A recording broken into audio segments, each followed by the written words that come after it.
What's up again, guys? Yeah, it's me, your friendly neighborhood Dova Kid, and welcome back to Let's Play Divinity Original Sin 2. And before we begin, be sure to hit on the subscribe button for more great videos. Alright, in the previous episode, we've tested my final builds against, if I may say, not sharks but rather lone demons, headed by Sanguinea Tell. And with yet another single round wipe, my final builds speak for themselves. Anyway, this next quest is more on the scholarly side of things. But of course, before that, we carry on with my final build arc. By the way, the links to my initial builds are in the description.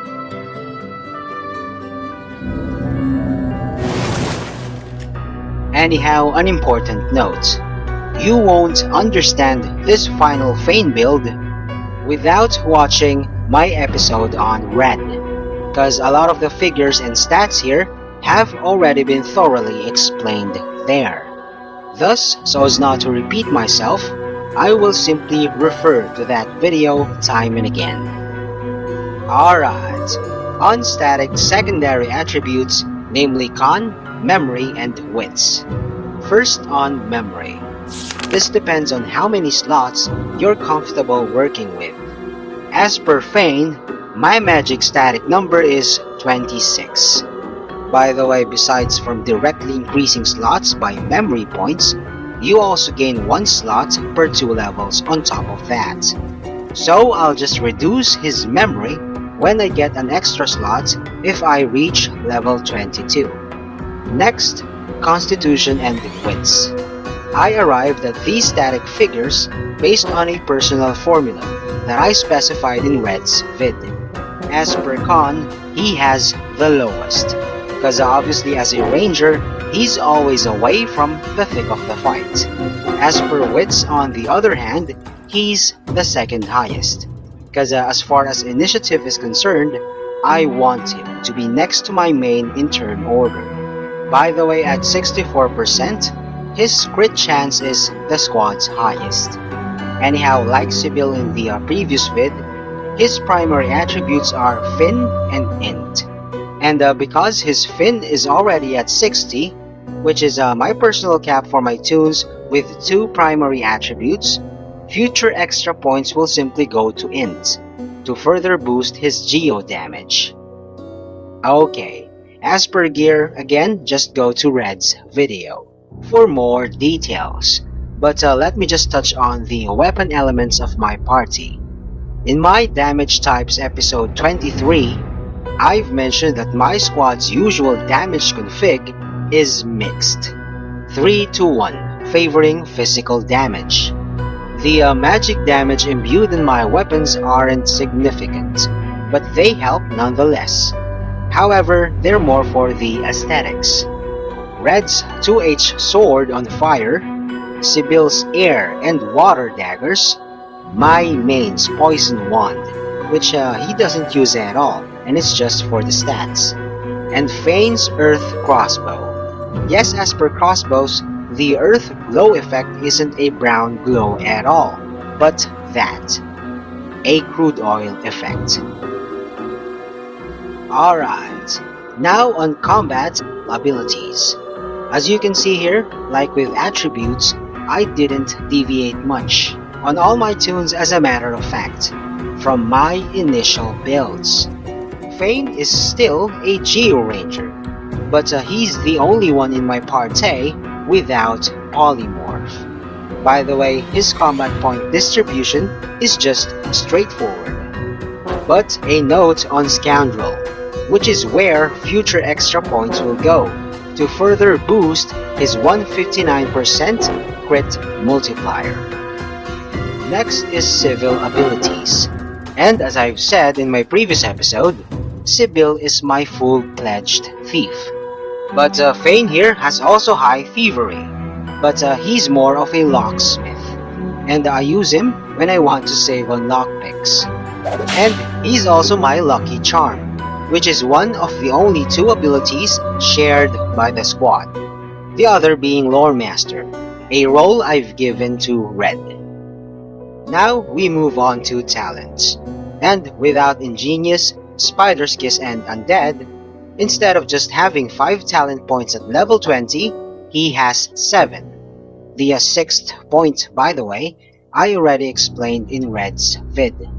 The 7th, however, which is Elemental Ranger, is not a point, but rather a gear bonus. Anyway, a side note on Savage Sortilege. In my previous vid on Sibyl, though she had Necro, I didn't pick this talent for her, simply because her crit chance of 13% ain't worth it. Don't get me wrong, she definitely has guaranteed crits, but that's for backstabs only. On Fane here, however, whose crit chance is 64%, if you've been following this series, you are witness to the OP-ness of his Geo spells when they crit, which happens most of the time because of this talent. As per the latter skill, which is by the way the deadliest in the game, I've detailed about it in episode 49, when I faced the Sallow Man. Alright, I did show a part of this earlier, but finally, we move on to skills and items. And it's not about having these specific skills memorized, because you should always adapt for any situation, but instead, the number of slots you're comfortable with. Anyhow, obviously except for Resurrection, I don't use scrolls, because for me, they're just clutter. And to organize things, all my pots are in a bag. Furthermore, I only use 2 hotbars, and the second one is for my innate, source, and item skills, and ammo. Anyway, as per tags, my Fane, as you know, is an origin tune. Therefore, we don't need to go there at all. So, there you go. Machine Gun Fane, MGF, the Geo Ranger.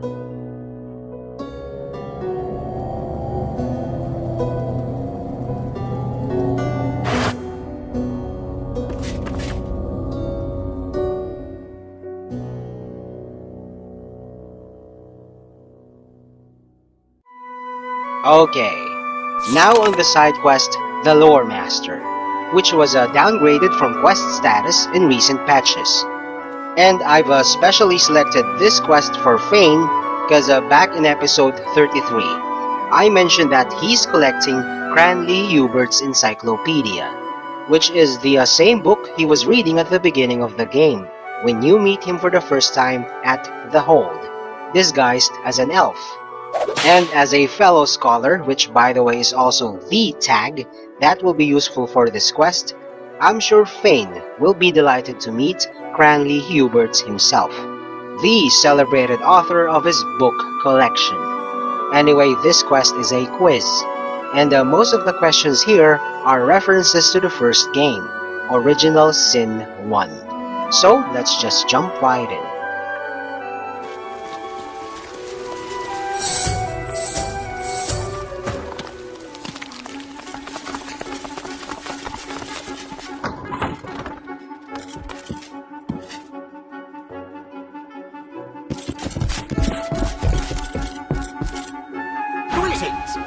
I am Cranley Huwbert.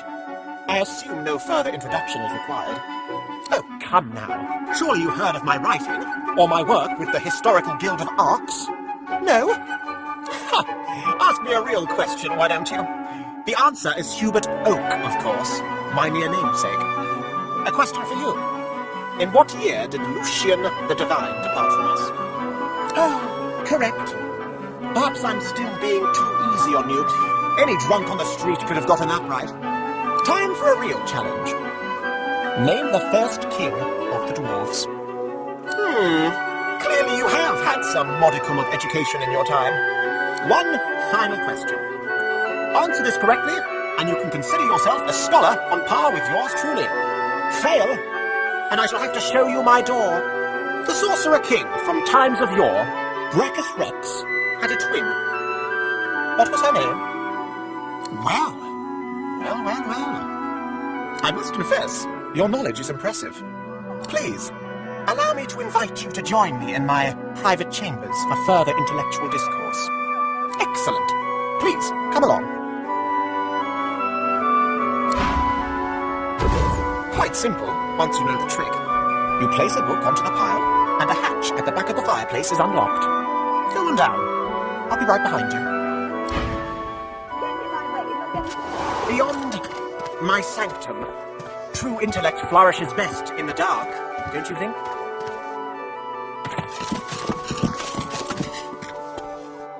My sanctum, my intellectual womb, my palace of the mind. Welcome, and make yourself comfortable. Pray tell me, what's the darkest, most delicious nugget of knowledge you've come across in your time? With a mischievous twinkle in his eye, Cranley glances from you to some nearby skill books, rare ones. He raises an eyebrow. Impress him, and we might win a prize, it seems. Cranley Huwbert's eyes bulge with amazement. Oh, I do. And please, let's not be so formal. Down here, call me Gigi. He gestures absently for you to select from the skill books as your reward. It seems that the poor fellow is quite taken aback by what you told him. Without another word, he wanders away from you, deep in thought. Definitely telling GG here that the Seven Gods were the true villains of Untold History was a shock. Because he went so far as rewarding you with a guaranteed divine item. Which is also the real reason why I featured this quest. Because that reward is usually overlooked.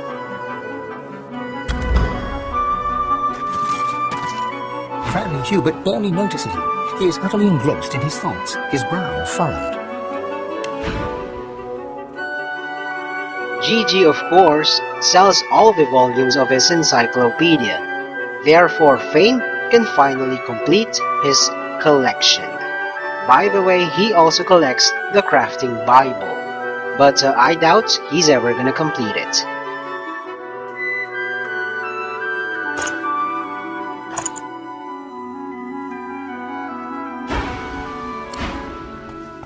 Okay, let's head back to the ship and store his collection in my crafted specialty containers, which I also featured in episode 33.